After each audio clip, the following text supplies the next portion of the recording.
Hey everybody, it's a Darman back here with potentially another rant. We're going to see how this turns out. I just realized it had been quite some time since I'd done one, and I thought, well, what the hell, let's put one out there, because I've been wanting to talk about EV, expected value, for a long time.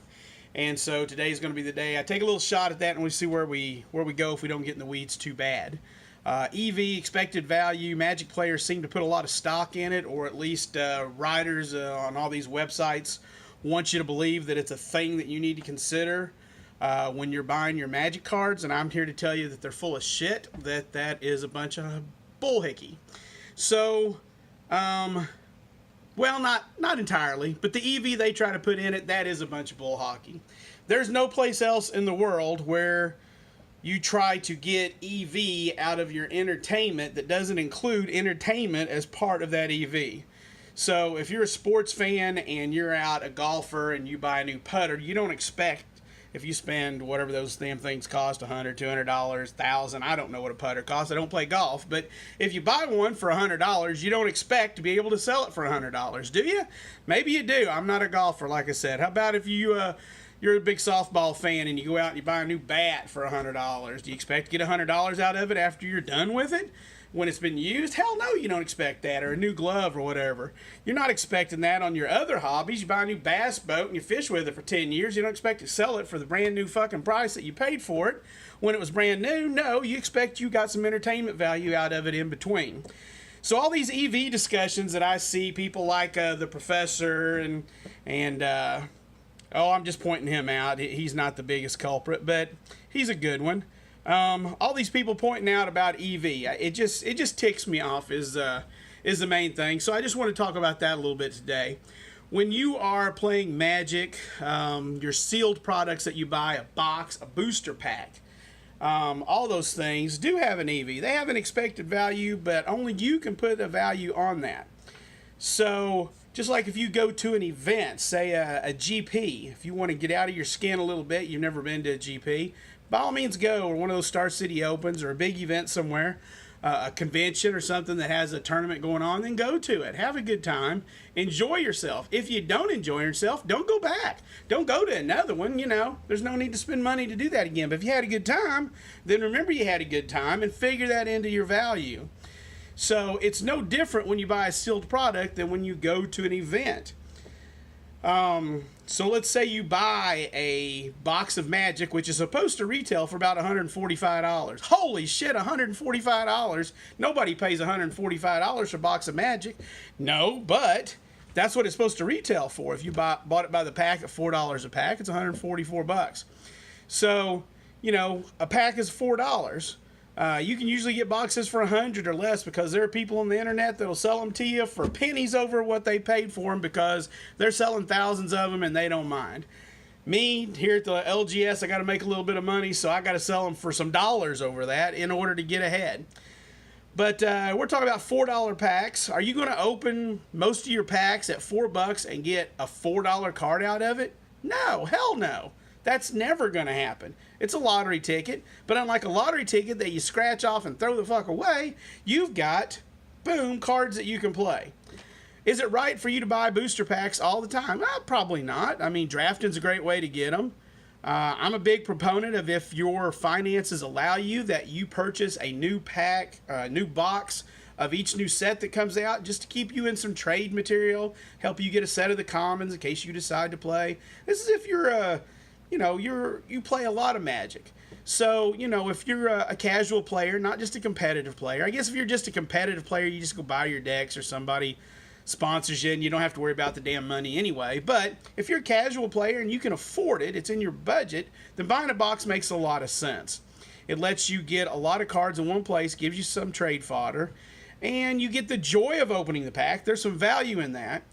And you get even better if you mini master out of that box with friends, or if you booster draft or even seal deck with a buddy, you get even more value from opening those packs. But even if you don't do any of that, if you just rip those packs open, there's a lot of joy in that. I know, I've been there, I still do it. That's a good thing, and there's a value there. Assigning a dollar value, your mileage may vary. So assign your dollar value if you need to. but you're never going to get $4 money out of those.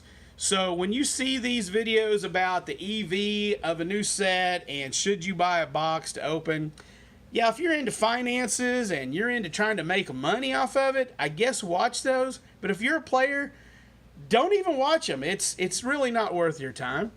You got to make a decision for you if it's worth it to do that. And so I'm going to argue that the expected value is not just a monetary value, it's a entertainment value. And so the EV for me would be entertainment value. Do you get $4 worth of good out of that pack? If not, then you shouldn't buy it. I mean, it's pretty clear. I'm not going to tell you should. I try to sell them, but I'm not going to tell you to buy something you're not getting value out of. So what I'm trying to say is I got a different take on it. I got a different look at it. And this is going to apply to pretty much every product that comes out that Wizards produces. We can apply it to Pokemon. We can apply it to Yu-Gi-Oh! We can apply it to anything in our lives. Is that expected value, the return of it, is all values associated with it, not just a dollar figure. So please watch these videos, read these articles with a little bit of tongue-in-cheek when you're doing so. They have a tendency to really light my fire when I read them because it just pisses me off to see them going, nope, this set isn't worth it. Nope, this set isn't worth it. And it's like, well, who the hell are you to decide that? You know, let's let the people who play decide that. So don't let somebody else decide what you're going to buy because they told you it wasn't worth it. You decide. Do you have the money to purchase, whether it be a Magic, a Pokemon, a Yu-Gi-Oh, a new baseball bat, a putter, a new bass boat, I don't know, whatever the hell it is. If you've got the money to purchase it and you think it's going to bring you some entertainment value, that's the EV I'm more concerned with, and you can afford to do it. That's the thing I'm going to harp on, is that can you afford to do it? If you can't afford to do it, then keep your money in your pocket, pay your bills, save up, and for God's sakes, find entertainment somewhere. If you've got to set aside, budget it, that's a fine thing to be doing, and I preach that to all my players, that you need to budget your money for, first off, for your necessities. You got to have a roof over your head, you got to have food in your mouth, you know, you got to take care of all those necessities. And then after that, I put entertainment up there pretty high, I'll be honest, because life is short. Even if you make the big triple digit or whatever, life is short and you should be enjoying it. If your life is nothing but a struggle to maintain the status quo, I feel bad for you. I know some people out there like that, but what I'm saying is that when you can find a chance to have entertainment, you need to put that entertainment in your life. And I would love to be somebody who helped you do that. And that's why I have Grove Gamers Guild, is to help people put some entertainment in their life, have a place where they can come, be part of a community, and have someone who understands how they feel and gets passionate about something. I don't care if it's Magic, if it's Pokemon, if it's Yu-Gi-Oh, if it's board games, if it's Ticket to Ride, if it's Smash Up, if it's, you know, I don't care. It doesn't matter. This is a place where a gamer is going to say, hey, we understand and you're welcome here. And that's why the guild exists. And when you're looking at EV, I hope you're thinking about an entertainment value, not a monetary value that you're going to get out of stuff.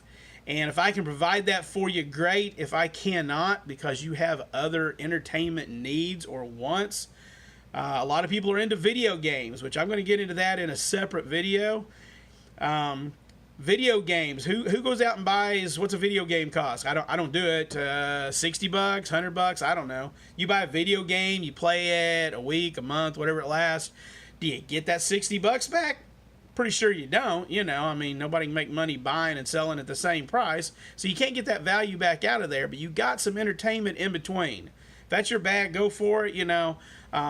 I want you to find your entertainment somewhere. If it makes you happy to go out and fish or to play sports, play games, if your happiness comes from crocheting or woodworking, those are great things too. Find something that makes you happy. Find something that brings you entertainment value. That's the EV that I'm most concerned with here at the Grove Gamers Guild. And I thank you for watching. I hope this has been somewhat entertaining. If it hasn't, let me know in the comments. I'll just quit doing the damn things. And if you liked it, let me know that too. I'll keep going. Like I said, I got one coming about video games. and we'll talk to you later on. Thanks a lot for those of you who watched.